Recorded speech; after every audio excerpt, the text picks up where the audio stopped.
Salut à tous! Alors aujourd'hui, pas d'avis tranché, pas de débat enflammé sur la chaîne, nouvelle rubrique qui s'appelle Ça s'est passé aujourd'hui sur la planète foot. Donc le principe, il est simple. Depuis 2000, il s'est passé tout un tas de choses sur la planète foot, que ça soit des matchs importants, des transferts, des citations, des anecdotes, plein de choses se sont passées. OFC Copains, on les a listées et on vous donne le meilleur de ce qui a pu se passer en ce 1er janvier. C'est parti! Quand on est fan de foot, ce qui nous intéresse, c'est le terrain, c'est les matchs.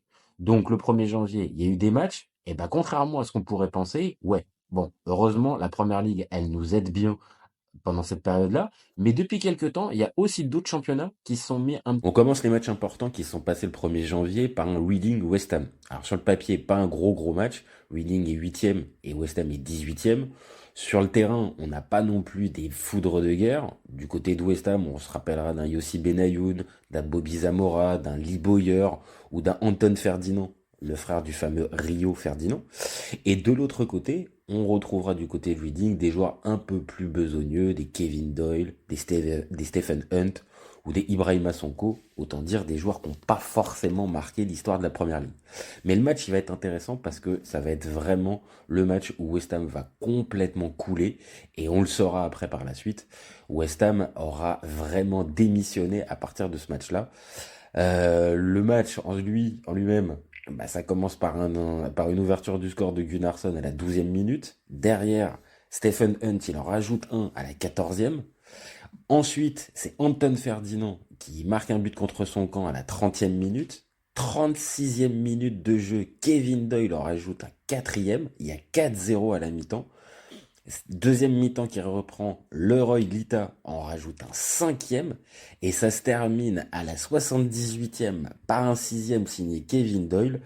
À la fin du match, on retrouvera tout à l'heure une petite déclaration d'Yossi Benayoun qui, je pense, est bien appropriée à la situation. L'autre match marquant qui s'est déroulé le 1er janvier, c'est en 2015. Ce jour-là, Tottenham reçoit Chelsea, les Spurs sont 5e, les Blues second. Sur le terrain, on retrouve des joueurs comme Hazard, Diego Costa, Cesc Fabregas, John Terry côté des Blues. À Tottenham, on retrouve Harry Kane bien évidemment, Eriksen, Loris, Walker. Donc on a vraiment tout pour passer un bon après-midi de première ligue. Et ça va pas louper. 18e minute de jeu, Diego Costa donne l'avantage aux Blues. Mais derrière, les Spurs vont se réveiller et le réveil va être fatal pour les Blues. Égalisation d'Harry Kane à la 30e. 44e, c'est Danny Rose qui donne l'avantage à Tottenham. Townsend, juste avant la mi-temps, 45e, sur penalty, marque le but du 3-1. 52e minute de jeu, Harry Kane en rajoute un second personnel et ça fait 4-1. Alors certes, Eden Hazard marquera à la 61e pour en ramener la marque à 4-2, mais Nasser Chadli, 78e, va en ajouter un cinquième. Bon, John Terry sauvera un petit peu les meubles avec un but à la 87e, mais score final 5-3, un match assez fou, et autant dire, on s'est vraiment bien amusé ce jour-là du côté de White Hart Lane. Parmi les matchs importants qu'on peut recenser un 1er janvier, on a 2003, victoire d'Arsenal contre Chelsea 3-2. Les Gunners à l'époque, c'était une sacrée équipe avec tout un tas de Frenchies, mais on peut retrouver aussi Van Bronckhorst qui est buteur, Henry évidemment. L'autre buteur du soir, ça sera évidemment Marcel Desailly qui sera buteur contre son camp.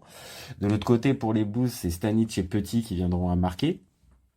C'était pas encore le grand Chelsea, mais pour un 1er janvier, ça restait quand même une belle opposition. On a aussi en 2017 le but de Olivier Giroud sur le coup du Scorpion contre Crystal Palace. Alors le match n'est pas resté forcément célèbre. Par contre, le geste, quelques années après, on s'en souvient encore. 2020, on a Arsenal qui reçoit Manchester United avec le but de Nicolas Pepe notamment, victoire 2-0. Et puis en 2023, c'est hors de Première Ligue qu'on va s'arrêter un petit peu avec la victoire du Racing Club de Lens contre le PSG. Alors c'est assez rare qu'on joue le 1er janvier en France, voire même quasiment jamais. Mais suite à la Coupe du Monde 2022 au Qatar, on avait été obligé de réorganiser un peu le calendrier. Et ce soir-là, le Racing s'était imposé 3-1 avec des buts de Frankowski, Openda et Claude Maurice, alors que Ekitike avait marqué pour les Parisiens. Quand on te dit 1er janvier, tu penses à quoi spontanément? Bon, mets de côté la gueule de bois que tu t'es pris parce que t'as fait un 31 un petit peu trop arrosé. Non, normalement, le 1er janvier, pour tout fan de foot, c'est l'ouverture du mercato hivernal. Et dans cette période-là, on le sait tous, il y a généralement plus de négatifs que de positifs. Mais n'empêche, on a fait la liste et il y a quand même, pour ce 1er janvier, pas mal de positifs. Quand on pense au premier jour du mercato, on pense rarement à des grosses affaires et des transferts majeurs. Mais quand on y regarde de plus près, eh ben on s'aperçoit que le 1er janvier, traditionnellement, il y a quand même pas mal de gros transferts. De Haaland à Torres, en passant par Nakata, Stéphane Radou, Marcelo, Dominique Szoboszlai, Hager, Van Dijk, Gakpo, Gerson, Sandro Wagner, Alphonso Davies, et j'en passe. Eh ben mine de rien, il s'est quand même passé des trucs le 1er janvier. Alors on va se rappeler, nous, un peu plus précisément, de celui de Daniel Alves, qui est passé de Bahia au FC Séville pour 550 000 euros en 2003. Bon, je pense qu'avec le recul, on peut se dire que c'était une belle affaire pour le FC Séville, vu la carrière du joueur. En 2005, c'est Daniel Agger qui passe de Brøndby à Liverpool pour 8,7 millions d'euros. Alors pour l'époque, c'est quand même un petit paquet, mais là aussi, quand on se rappelle de la carrière de Agger du côté de Liverpool, on peut se dire que c'était une belle affaire. En 2006, là par contre, en Ligue 1, il se passe pas forcément des grosses opérations et ça va plutôt être des flops. Alors évidemment, on va penser à Elder Postiga qui est passé de Porto à Saint-Étienne. Il avait été prêté. Bon, le résultat n'avait pas été extraordinaire. Et puis surtout, on se rappelle pour les amateurs de Ligue 1 du fameux transfert de Koji Nakata passé du FC Bâle à l'OM. Il nous avait fait une dinguerie en pensant que le ballon était devant lui alors qu'il était derrière lui. Il s'était pas rendu compte d'où était le ballon. Bon, même s'il est arrivé pour 600 000 euros, on peut pas se dire que c'était une réussite. Donc, ça fait partie des flops du mercato d'hiver. En 2007, à l'inverse, là, c'est Marcelo qui passe de Fluminense au Real Madrid. Pour 6,7 millions d'euros, on peut dire aussi là que ça a été une sacrée belle affaire du côté du Real. Si on va un peu plus loin et qu'on se rapproche de nous, en arrivant en 2018, Virgil van Dijk qui passe de Southampton à Liverpool, on peut considérer que c'était une belle affaire. Par contre, le montant, 84,65 millions d'euros, est quand même un petit peu à mettre en lumière. Mais dans le fond, ça reste quand même une belle opération en 2018 pour les Reds. En 2019, c'est Alphonso Davies qui passe de Vancouver au FC Bayern pour 14 millions d'euros. Alors, il n'a pas du tout le même pédigré là qu'un Virgil van Dijk, mais à l'arrivée, on peut se dire quand même que c'était une belle affaire. En 2020, c'est le fameux Erling Haaland qui passe de Salzbourg à Dortmund, 20 millions d'euros. Bon, je pense que c'était une bonne opération de la part de Dortmund.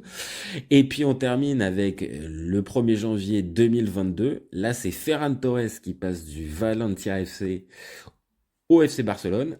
Et là, par contre, le 55 millions d'euros, il fait un peu plus mal. Comme quoi, quand on regarde d'un peu plus près, il y a du bon et il y a du mauvais le 1er janvier en termes de mercato. Il y a un autre truc qu'on aime bien, nous, les fans de foot, c'est les punchlines. Tu sais, les petites déclarations, que ça soit le président rogne, que ça soit le joueur qui est pas content de son statut, ou l'entraîneur qui pense que l'arbitre l'a volé. Eh ben pareil, au FC Copain, on a noté ça, et au 1er janvier, malgré tout ce qu'on pourrait penser, il y a quand même quelques petites punchlines qui méritent le détour. Dans les citations célèbres qui ont eu lieu le 1er janvier, on débute en 2002 avec Angel Marcos.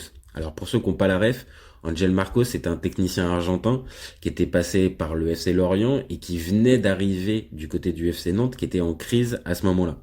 Et donc il nous déclare, l'entraîneur est quelqu'un de périssable et il a été créé pour être viré. C'est inhumain, mais c'est comme ça. Alors certes, la déclaration est pas extraordinaire parce qu'il n'invente pas l'eau chaude, l'ami Angel Marcos, mais n'empêche qu'en 2002, il est déjà très lucide sur le rôle d'entraîneur et sa fonction. On continue en 2005 avec Francis Grail. Alors, Francis Grail, c'est marqué, c'est le président du PSG à cette époque-là, en 2005. Et sur le site web du PSG, il fait ses vœux. Et franchement, ils sont assez collector. On se les fait. Je vous souhaite une année 2005 dansante comme un dribble de Jérôme Roten, expressive comme Pedro Paoletta et légère comme une envolée de Lionel Letizy. Je pense qu'il n'y a rien à ajouter. L'histoire s'est chargée un petit peu de ce petit... allez, trait d'humour, on va dire, de Francis Grail. 2007, eh ben, c'est la déclaration de Yossi Benayoun. On en a parlé tout à l'heure avec le Reading West Ham. Eh ben, à la fin du match, il déclarera, on a joué comme une bande d'ivrognes. Bon, le score en a attesté et on l'a vu, la fin de la saison pour West Ham sera complètement galère, ils couleront complètement.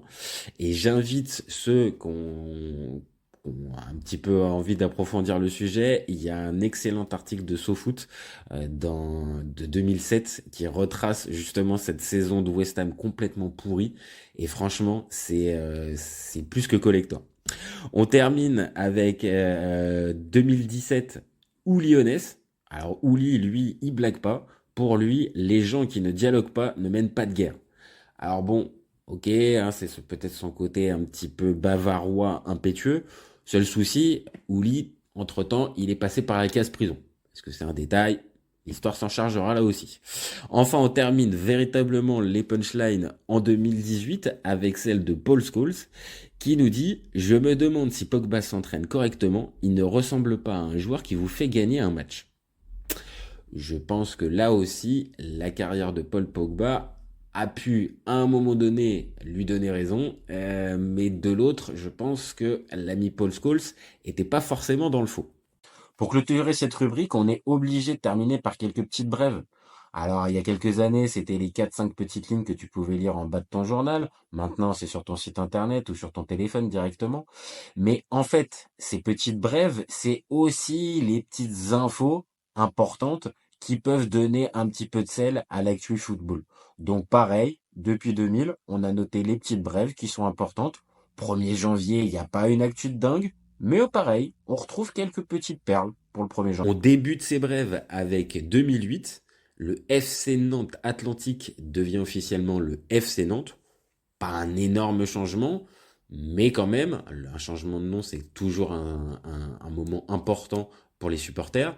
Et quand on regarde d'un peu plus près et qu'on se penche depuis 15 ans sur ce changement de nom, on peut se dire que ça n'a pas forcément été une super bonne opération, surtout quand on regarde les résultats du club. On continue avec 2014. 2014, c'est Jérôme Bretagne qui arrête sa carrière. Alors un peu dans l'anonymat, lui qui était passé par le PSG, par Monaco. Et ben après une expérience un peu infructueuse du côté de Caen, il aura fait une dizaine de matchs. Et ben il arrête un 1er janvier 2014. En 2021, et ben là c'est encore le FC Nantes qui frappe. Et c'est quoi? C'est Raymond Domenech qui prend en charge l'équipe première. Alors c'est vrai que le FC Nantes allait pas bien à ce moment-là, mais faire appel à Domenech, c'était quand même un sacré pari. Et on l'a bien vu, ça a été un sacré échec. 0 victoire pour l'ami Raymond. Quand on est tocard un jour, on est tocard toujours. On termine avec 2023 et ce match entre Hugo Lloris et Emiliano Martinez. Alors ça faisait quelques jours que la finale de Coupe du Monde entre la France et l'Argentine avait eu lieu. Une belle petite poignée de main. Bon, on peut pas se dire que c'était véritablement la vraie grosse bonne ambiance entre les deux, mais il y a eu du respect et ça s'est quand même serré la main entre Tottenham et Aston Villa. On termine avec l'anniversaire du jour. Eh ouais, alors nous on va pas forcément s'arrêter sur les anniversaires des joueurs mythiques qui sont des jours-là, parce que nous on s'arrête qu'à l'année 2000. Donc on a depuis 2000 un joueur assez notable, Simon Adingra, qui brille du côté de Brighton, qui est né, eh bien donc, 1er janvier 2002. Enfin, on vous laisse avec ces petites unes de l'équipe depuis le 1er janvier 2000. C'est les plus célèbres. C'est pas une journée où on a des vraies unes collector, mais par la suite, je pense que ça sera un peu plus fourni. Voilà, c'est fini pour le 1er janvier. Alors si t'as aimé, n'hésite pas à commenter, liker et partager, tu sais comment ça se passe. Nous, on revient demain pour l'épisode du 2 janvier. Et surtout, tu gardes en tête qu'au FC Copain, on est ouvert toute l'année. Ciao les copains!